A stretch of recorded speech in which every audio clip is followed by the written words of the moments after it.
Hi, this is Mrs. Basin, and today we're going to talk about chemical equations and patterns of chemical reactivity.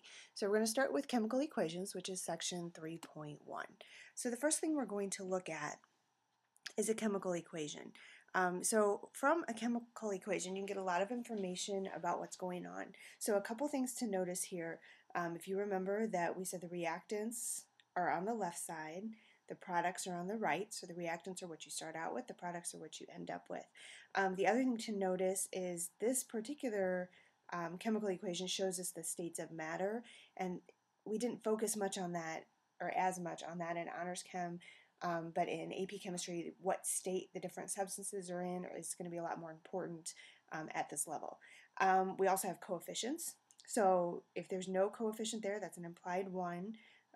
Coefficients are the numbers that are in front of the substances reacting, and those coefficients are necessary to balance the equation. And again, equations have to be balanced to satisfy that law of conservation of mass.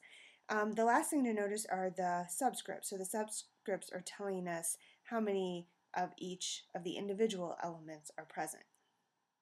So let's look at a real quick review of how you balance an equation again.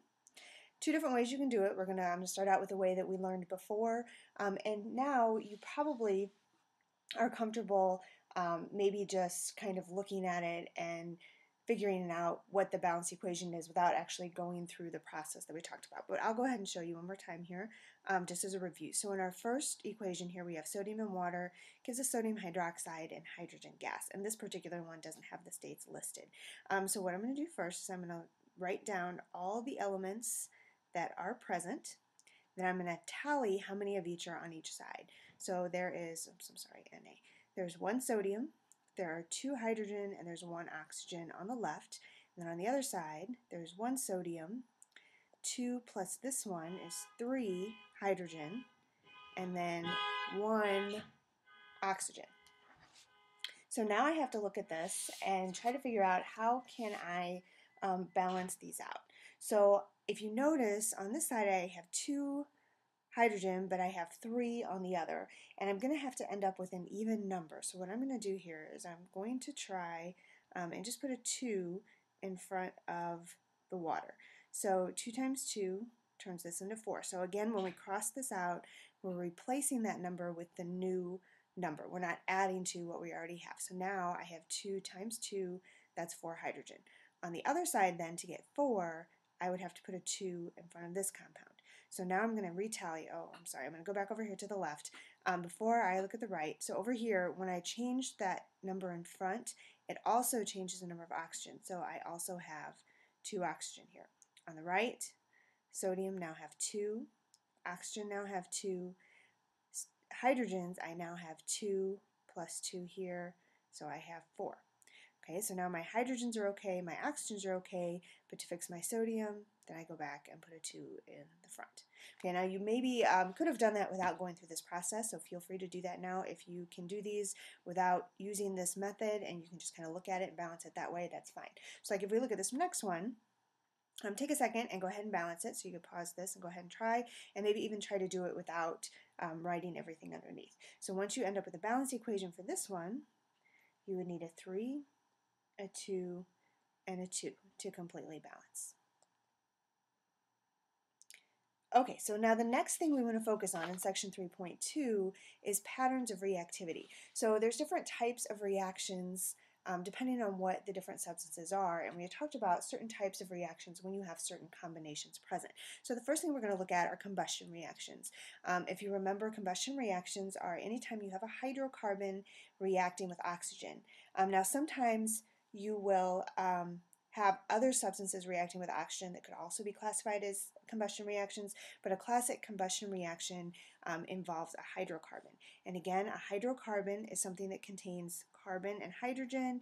It might have carbon, hydrogen, and something else. But the way you recognize these is if you have this hydrocarbon plus oxygen, your products are always carbon dioxide and water. Same deal for this one. It's a different hydrocarbon reacting with oxygen, but you still get carbon dioxide and water. Now, one other possibility you could have for a combustion reaction, these are actually complete combustion reactions because they make CO2. You could have an incomplete combustion reaction that makes CO. And usually you assume that it's a complete combustion reaction unless the problem or the question tells you otherwise. But it is possible to have CO as a product of combustion, and that's when there's not enough oxygen present. So if there's not enough oxygen present, that's when you would end up with CO plus water instead of that CO2 plus water. So let's try a couple practice problems here. So we've got the balanced chemical equation that occurs when methanol is burned in air. So methanol is our CH3OH. Oh, let me go back here.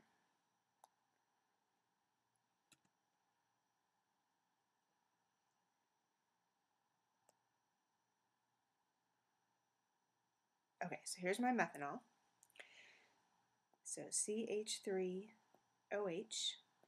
And it doesn't tell me any other reactants or products because when you see this is burned, combusts, those types of words, that's telling you that the other reactant is oxygen or air, and your products, no matter what the hydrocarbon is, are always going to be CO2 plus H2O. Okay, and I'm going to go ahead and give you the balance equation here. So if you want to practice that balancing again, go ahead and pause for a second, try it, and then come back and check your answer. So our final balance equation here would be 2 CH3OH plus 3 O2 gives me CO2, 2 of those, 4 H2O. Okay, one more example if you need it. This particular one is looking at ethanol combusting in air. So maybe take a minute, try this one, and then come back and check your answer. So we end up with C2H5OH, again burned in air, plus O2. I end up with CO2 plus H2O. So again, different hydrocarbon, but I get the same product, CO2 and H2O. So if you want to balance this one, you end up with 3 O2, 2 CO2, 2 H2O, and then a 1 for your ethanol. Okay, so another type of reaction we can have is a combination reaction. Now in honors chem, we call these synthesis reactions. So a combination or a synthesis reaction is the same thing. So this is when you have 2 or more substances that react to form one product. So the signature for these is that you only have one thing being produced, or one thing to the right of the yield sign. It could be 2 elements combining together. It could be a compound and an element combining together. It could be 2 compounds combining together. But again, signature here is you're looking for that one substance being produced. So our example here, they're showing the burning of magnesium, which is something we've done before. So you have the magnesium plus the oxygen. So when you light it, it's burning with the oxygen in the atmosphere, and you end up with MgO. So that's that first one. And then there's a couple other examples given there. Another type of reaction you can have, which is kind of the reverse of that, is decomposition. Signature on this one is that it's going to start out with one substance and then you end up with more than one. Now there is a pattern for decomposition reactions that we will talk about in class. I'll give you a handout that goes through the different types. So these you have to memorize the pattern in order to predict the products. So for this first one, if it says calcium carbonate decomposes, you get calcium oxide and CO2. So anytime you have a metal carbonate, you always get a metal oxide and CO2. So there's formats also for a hydroxide and a chlorate. A chlorate, your example here, always gives you a chloride and oxygen. And like I said, I'll give you a handout that has all of those on there. And those are things you have to memorize that particular format so that you can predict the products correctly. The example here that they show, this last one is what they're actually showing up here. This is called, it looks like sodium nitride, but the name for it, or another name for it, is sodium azide. That's a reaction that happens in an airbag. So when that is triggered, it produces some sodium and then the nitrogen. And the nitrogen is what actually inflates the airbag. Okay, so let's look at a couple examples for this one. So we want a balanced equation for the following reactions. So we're going to start with the first one. It says the combination reaction that occurs when lithium metal and fluorine gas react. So lithium metal is just lithium by itself. fluorine gas is going to be fluorine, but remember that's one of our Brinkelhoffs, or our diatomics, so we have to represent that as F2.